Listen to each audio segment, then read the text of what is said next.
Let's talk about what's going on with the transgender bathroom controversy, which I call not a controversy. I call people going to the bathroom not very controversial, something most people do on a pretty regular basis.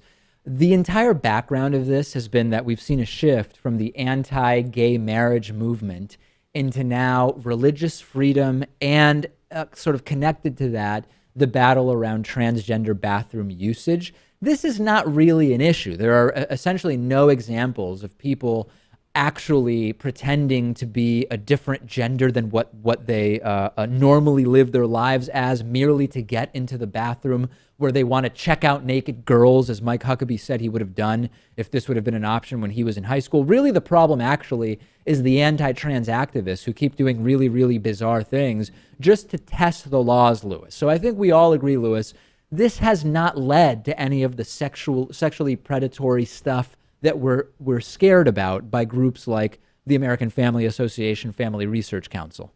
No, and as people are about to see, when these anti-trans extremists are pressed on this, they have a hard time coming up with examples. Well, Travis Weber is the director of the Center for Religious Liberty at the Family Research Council. This is a hardcore hate group. The SPLC calls the Family Research Council one of the top groups defaming gays and lesbians. He went on MSNBC with Chris Matthews. I don't think Chris Matthews is particularly interested in this topic as a defender of trans rights or someone pushing back the right-wing nonsense, but he does a really good job of questioning this guy, Travis Weber. And Travis Weber seems utterly perplexed, Lewis. He doesn't know how to answer a simple question, which is, which bathroom should my other guest, a transgender woman, use? This is really good. Okay, let's take a look. Travis, tell Jenny what bathroom she should use. Well, you know, what's wrong with should she use? Yeah, I mean, I'm not sure. Well, just answer that question. I think people should. She said she would not be comfortable or not cause a problem if she walked into a men's room. Should she walk into a men's room? I think we can do things the way we've done them for decades, and people could use bathrooms according to biological sex with specific accommodation made for people who have a genuine issue.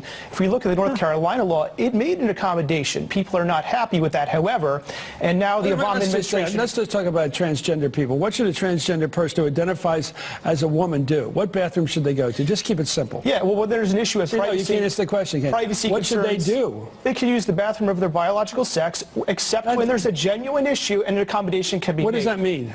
Well, when there's someone who actually does have gender dysphoria and has been... Just as what? Gender dysphoria. It's a medical condition related to this issue because the issue contains a host of problems. Law allows for people to show up and say, my gender expression is the opposite sex. This allows for abuse, and all of a sudden you have a lot of problems. What would be the abuse? It doesn't allow for abuse. Well, a boy who says, I'm expressing myself as a girl, locker rooms open to them under the Obama administration's decree today. What would be the worst case? Well, the worst case is what we're going to have under the Obama administration's guidance, which is purporting to be law today, which is that you're going to have boys around the country saying, I'm a girl today. This under the law. Where's this ever happened? Well, it's going to be happening, and it's when has it ever happened? It's already happening in school districts out in the Midwest. And what has happened? Give me the example. The name of the school district. You have girls who are uncomfortable. What school district? This is in Palatine School District in the Chicago area. Okay. You have girls who are uncomfortable there, sufficient to band together and sue. Where has a boy used the guise of transgender rights and dignity to go into the wrong bathroom? Where's that ever happened? Well, University of Toronto, the gender-neutral bathroom policy guy was in there filming the girls. You know, so this does happen. Now, look, there are a number of issues. The gender-neutral policy in Canada, that's the best you can do? This is the best. Hey, somebody filmed in a bathroom in Canada, which, by the way, it was a gender-neutral bathroom, and some dude went in. We have laws against filming in bathrooms. It's against the law regardless of who's in there. Mentioning Palatine, Illinois is so deceptive because, yeah, there's anti-trans parents there who are activating against gender-neutral bathrooms. But again, there's been no problem. It's just anti-trans parents who are trying to activate. This double talk is part of trying to make life impossible for trans people. This is so funny, listening to him try to avoid answering a simple question and try to get to something else as quickly as possible. Yeah, what I'm seeing this as now is just the next battle, right? It seems that gay marriage, well, that battle's over. They lost, right?